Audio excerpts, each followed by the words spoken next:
ఇప్పుడు ఏం చేశాడు? కోడి కత్తలు చేసిన సీను జైల్లోనే ఉన్నాడు పాపం. 5 ఏళ్ళు అయిపోయింది చేయని పాపానికి. కత్తితో గీకితే 5 ఏళ్ళు జైల్లోనే ఉన్నాడు.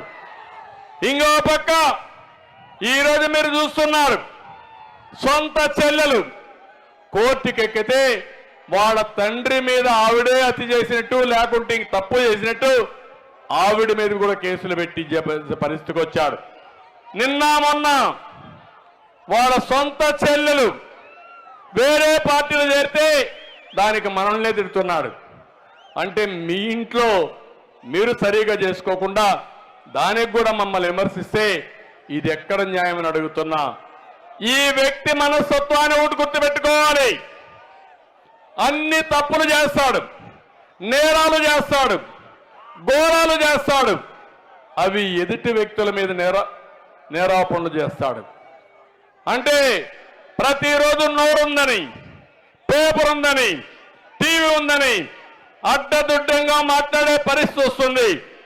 మీరు ఒక విషయం చూడండి, ఎన్నికల ముందు అమరావతి రాజధాని అన్నాడు, ఎన్నికలైన తర్వాత 3 రాజధానులు అన్నాడు.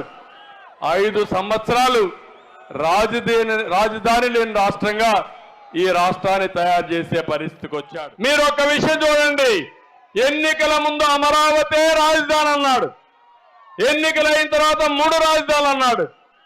5 సంవత్సరాలు ఆంధ్రప్రదేశ్ లో ఉండే పేదవాళ్ళందరికీ అండగా ఉండడం, నేను ఇచ్చిన సూపర్ 6 కాకుండా మీకు కార్యక్రమాలన్నీ పెట్టి పేదరికం నిర్మూలన చేసే బాధ్యత, పేదరికం లేని సమాజాన్ని చేసే బాధ్యత నాదని మీ అందరికీ హామీ ఇస్తున్నా. జగన్మోహన్ రెడ్డి చేసే పని 10 రూపాయలు ఇచ్చి 100 రూపాయలు దోచుకోవడం.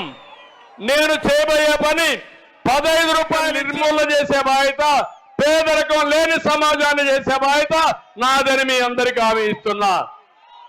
జగన్మోహన్ రెడ్డి చేసే పని 10 రూపాయలు ఇచ్చి 100 రూపాయలు దోచుకోవడం. నేను చేయబోయే పని 15 రూపాయలు ఇచ్చి 15 రూపాయల్ని 100 రూపాయలు సంపాదించే విధానం నేర్పిస్తా. 100 రూపాయలు 1000 రూపాయలు చేస్తా, సంపద సృష్టిస్తా, మీ జీవితాల్లో వెలుగు తీసుకొచ్చే బాధ్యత నేను తీసుకుంటానని చెప్పి కూడా నేను మీకు తెలియజేసుకుంటున్నా.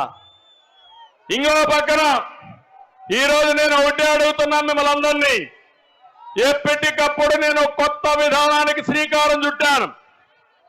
మీకు ఏ ఎమ్మెల్యే కావాలో ఉండే ఎమ్మెల్యేల పైన కూడా, నా పైన కూడా ప్రజాభిప్రాయాన్ని తీసుకుంటున్నా.